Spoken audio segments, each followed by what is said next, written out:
No dia de hoje estamos a celebrar duas ordenanças transmitidas pelo Senhor Jesus.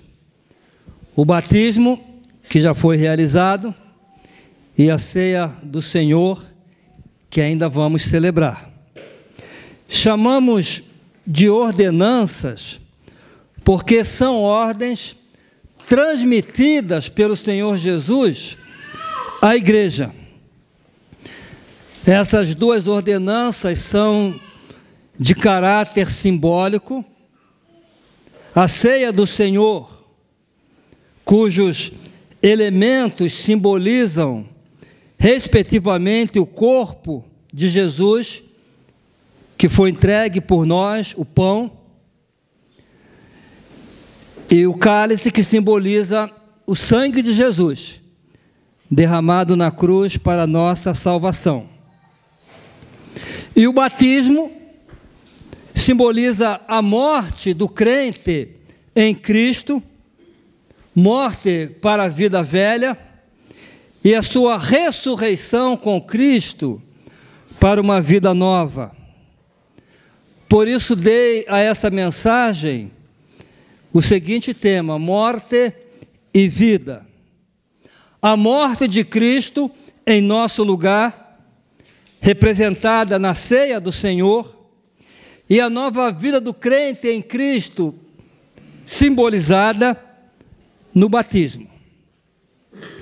A ordenança do batismo encontramos nas últimas palavras de Jesus, depois da sua ressurreição, e momentos antes de subir ao céu.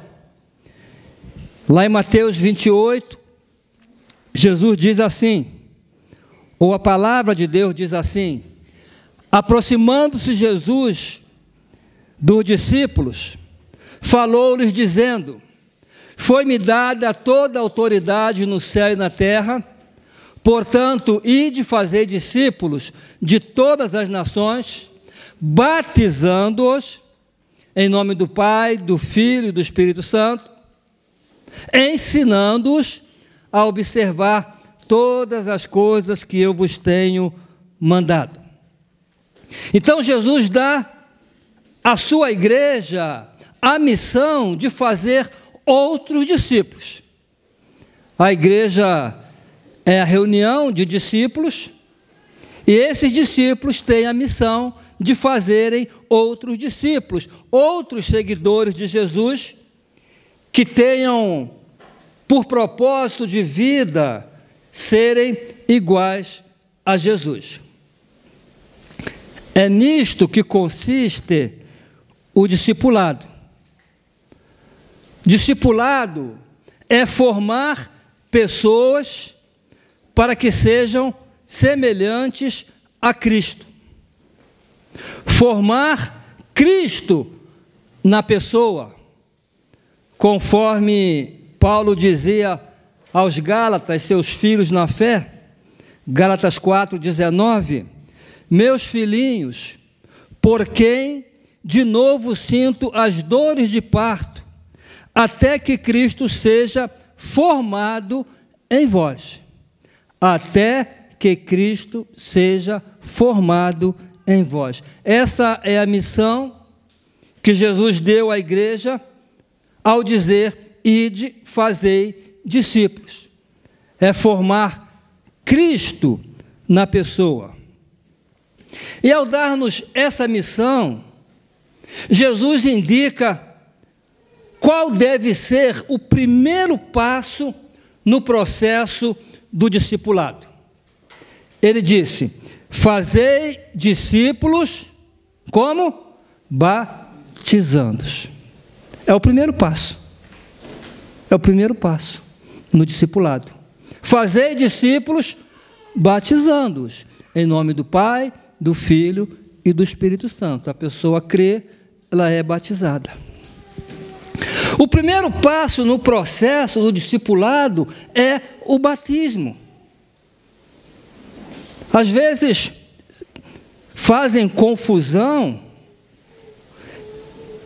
e pensam que o novo crente precisa primeiro receber um discipulado, uma série de estudos, 5, 6, 10, 12 lições, não sei, para depois ser batizado. Irmãos, precisamos entender o que é discipulado. O que é fazer discípulo? Discipulado consiste em fazer pessoas semelhantes a Cristo. E isso não se faz com meia dúzia de lições, com 12, 20 lições que seja, não. É um processo para toda a vida. Eu, pastor Ricardo, que fui batizado aos 9 anos de idade, estou a ser discipulado até hoje. Até hoje eu estou num processo de discipulado, porque ainda não aprendi a observar todas as coisas que Jesus mandou. Em outras palavras, ainda não sou igual a Jesus. Serei, mas ainda não. Também é preciso entender que Jesus indica que o batismo é o primeiro passo no processo do discipulado. É o primeiro passo. Por isso ele disse: ide fazer discípulos de todas as nações, batizando-os. Não disse ensinando para depois batizar. Ele disse batizando-os.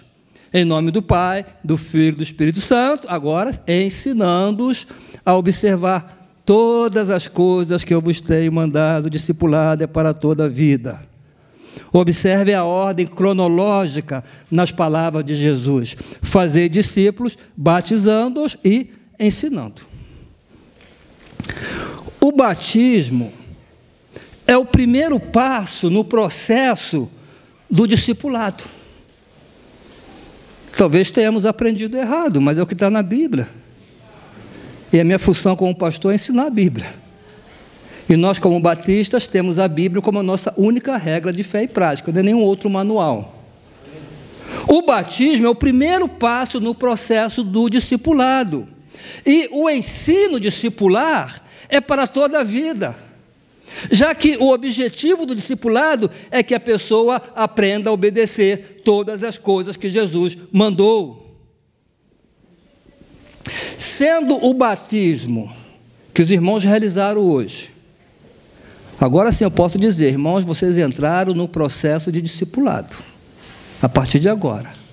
Porque sendo o batismo o primeiro passo no processo do discipulado, nenhuma pessoa pode declarar que está a ser discipulada se ainda não deu esse primeiro passo. Isto é, se ainda não se submeteu à ordenança do batismo. Irmãos, o discipulado é como subir uma escada, cujo último degrau é ser igual a Jesus, lá no topo. E o batismo é o primeiro degrau dessa escada, não está no meio, não. É o primeiro degrau. Ninguém pode dizer que está a subir uma escada se ainda nem pisou no primeiro degrau. Como também não pode dizer que está a ser discipulada se ainda não obedeceu à ordenança do batismo. Simples assim. Por isso que o evangelista Marcos, preste atenção, no evangelho que escreveu, ele relata a grande comissão da seguinte forma: e disse-lhes: ide por todo o mundo e pregai o evangelho a toda criatura. Isso é evangelismo, vou pregar o evangelho, vou evangelizar. Aí ele diz: quem crer e for batizado será salvo, mas quem não crer será condenado. Observe, quem crer e for batizado será salvo. Pastor, que doutrina é essa, né? Quer dizer que a pessoa, para ser salva, tem que ser batizada? Não, não é isso. A salvação é por graça, mediante a fé no Senhor Jesus. Então, por que Marcos diz quem crê e for batizado? Será que Marcos estava enganado? Não, Marcos foi inspirado pelo Espírito Santo. É porque o batismo O batismo está tão conectado à fé e é um testemunho de que o novo crente realmente decidiu ser um discípulo de Cristo, que Marcos disse, quem crê e for batizado, porque para Marcos, quem não era batizado ainda não é discípulo, porque não está a obedecer a Cristo, e o discípulo obedece a Cristo. Parece que na mente de Marcos, e foi uma mente inspirada pelo Espírito Santo, não há fé verdadeira sem sujeição ao batismo. É aqui que a pessoa prova a sua fé. Por isso o pastor diz, confessas publicamente que has recebido a Cristo? Sim, eu confesso. Porque aqui ele está dando o testemunho de que realmente morreu para a vida velha e ressuscitou para uma nova vida. Então o batismo é um testemunho de fé. É uma declaração de que a pessoa realmente se converteu e de que agora é uma nova criatura transformada pelo poder do Espírito Santo. Nasceu de novo. Os primeiros cristãos entenderam isso. Para eles não foi difícil entender isso. Por isso, quando uma pessoa declarava sua fé em Jesus, era imediatamente batizada. Foi assim no início da igreja. Irmãos, quando é que a igreja de Jesus foi fundada? No dia do Pentecoste, quando o Espírito Santo desceu. Porque não existe igreja sem Espírito Santo. Foi no dia do Pentecoste, ali teve início a igreja de Jesus. Naquela ocasião, o apóstolo Pedro, cheio do Espírito Santo, pregou um poderoso sermão a uma multidão que ouvia perplexo. E diz a Bíblia que as pessoas que ali estavam, ao ouvir o poderoso sermão pregado, compungiram-se em seu coração e perguntaram a Pedro e aos demais apóstolos: que faremos? Que faremos para salvar-nos? Qual foi a resposta de Pedro? Arrependei-vos, cada um de vós. Arrependei-vos e cada um de vós seja batizado em nome de Jesus Cristo para perdão de pecados. Os apóstolos pregavam arrependimento, fé e batismo. Estava conectado. Arrependei-vos e cada um de vós seja batizado em nome de Jesus Cristo para perdão de pecados. Observe, irmãos. Aqui aprendemos que o batismo é um ato contínuo ao arrependimento e à fé. Arrependei-vos e cada um de vós seja batizado. Esse foi o procedimento da igreja que é exemplo, é modelo para nós. A igreja que teve o seu início no dia da festa de Pentecostes. A Bíblia diz assim: de sorte que foram batizados que receberam a sua palavra. Foram batizados. E naquele dia, naquele mesmo dia, agregaram-se quase 3.000 almas. E perseveravam na doutrina dos apóstolos, e na comunhão, e no partir do pão, e nas orações. Os apóstolos esperaram que eles primeiro perseverassem na doutrina, na comunhão, nas orações, para depois batizá-los. Não. Arrependei-vos. Arrependeu? Batiza. Aí agora vem o discipulado, a continuação. Começaram a perseverar na doutrina. Naquele mesmo dia, os que se arrependeram e creram foram batizados e agregados à igreja. Agregaram-se, quer dizer, tornaram-se membros da igreja. Foram agregados. E a partir daí, perseveravam na doutrina dos apóstolos e na comunhão. É o que eu disse às 5 pessoas que batizamos hoje. Não é que elas não tiveram tempo comigo. Fiz 4 lições com elas, só para elas conhecerem como é a nossa igreja e a nossa doutrina.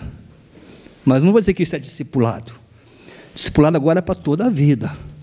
Eu disse para elas: vocês são batizadas, estão a ser agregadas à igreja e agora tem que perseverar na doutrina, no estudo da doutrina, na comunhão, no partir do pão, que é a ceia do Senhor, nas orações.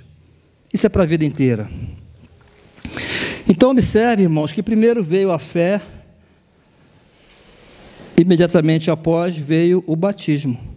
E então começaram a reunir-se na igreja para serem doutrinados ou discipulados na doutrina dos apóstolos. Outro exemplo de batismo imediatamente após a pessoa crer em Jesus, temos no encontro de Filipe com o etíope. Essa história está narrada em Atos 8. Diz a Bíblia que o etíope regressava ao seu país, sentado em uma carruagem, após ter ido a Jerusalém.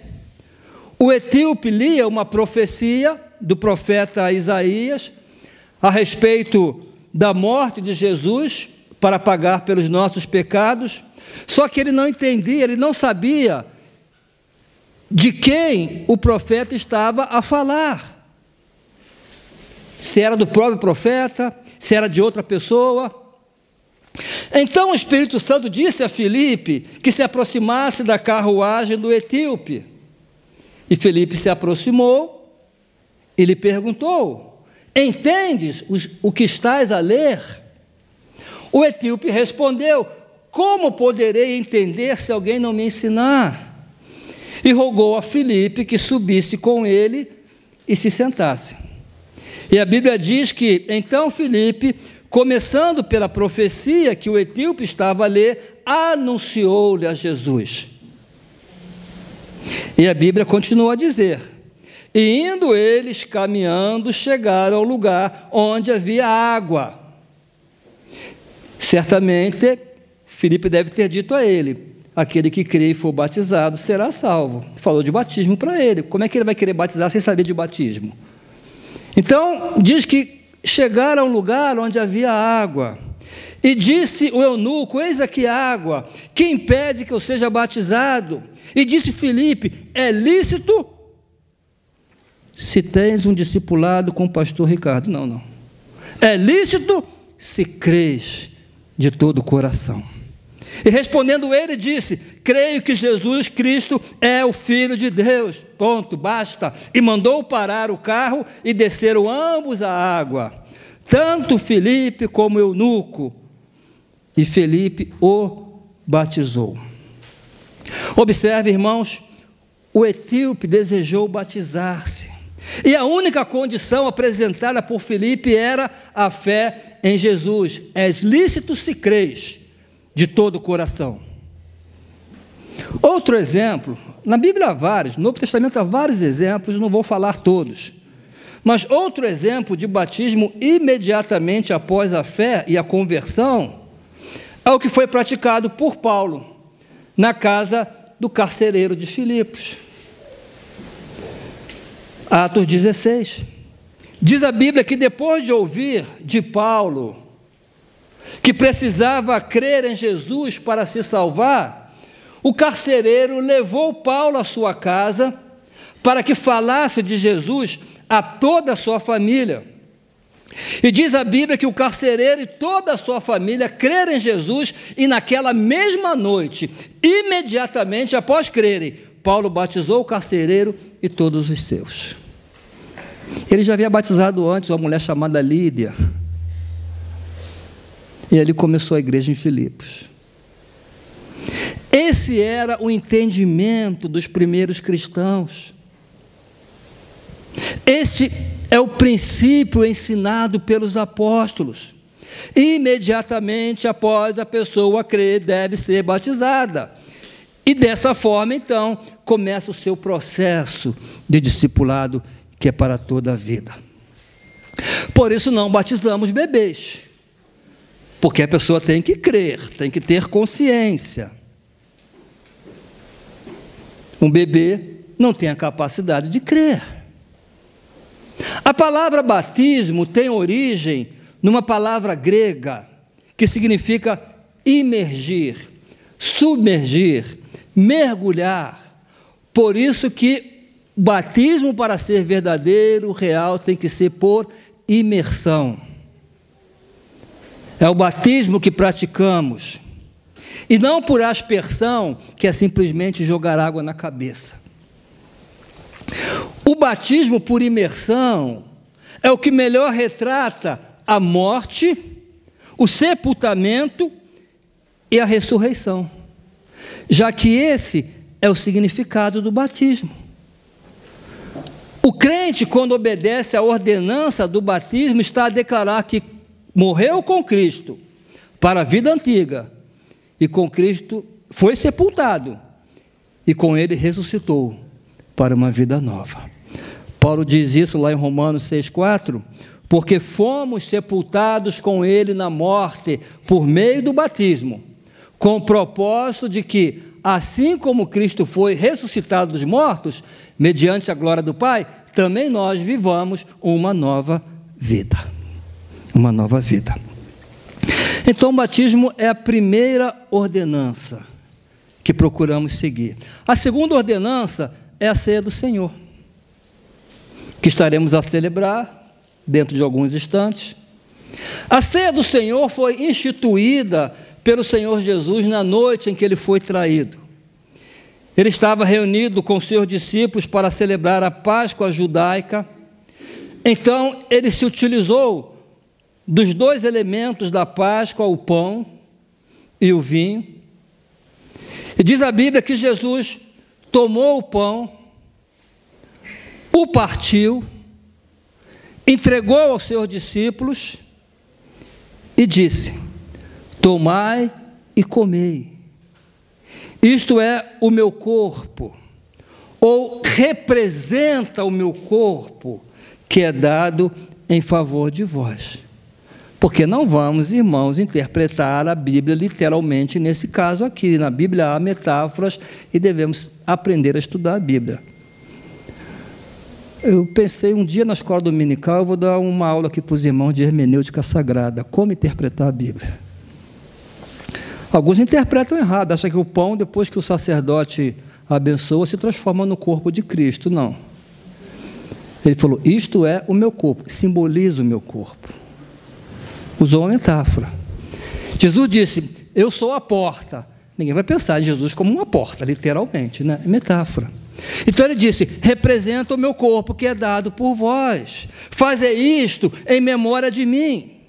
Da mesma forma, depois de comer o pão, tomou o cálice e disse, este cálice é a nova aliança confirmada no meu sangue. Faze isto em memória de mim sempre que o beberem.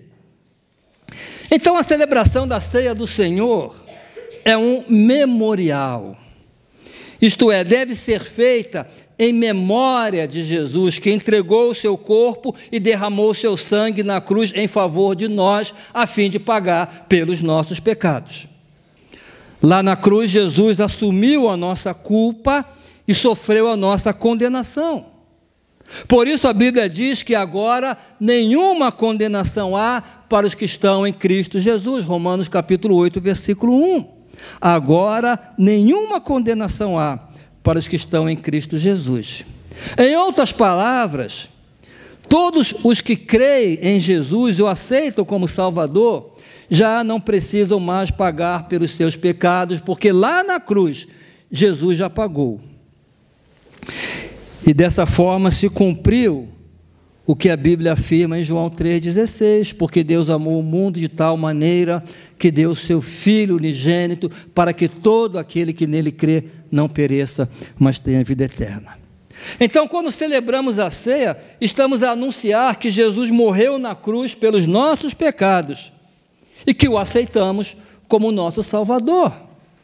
E não somente isto, na celebração da ceia também proclamamos que Jesus ressuscitou, venceu a morte, e que um dia vai voltar para nos buscar e nos levar com Ele ao céu.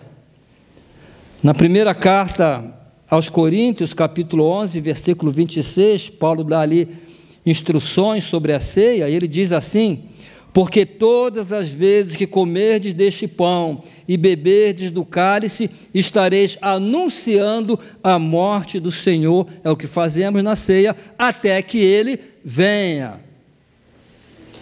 Quer dizer que Ele vai voltar. até que ele venha.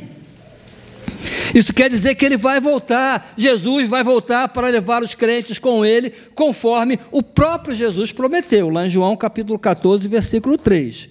Virei outra vez e vos levarei para mim mesmo, para que onde eu estiver, lá no céu, na casa do Pai, estejais vós também.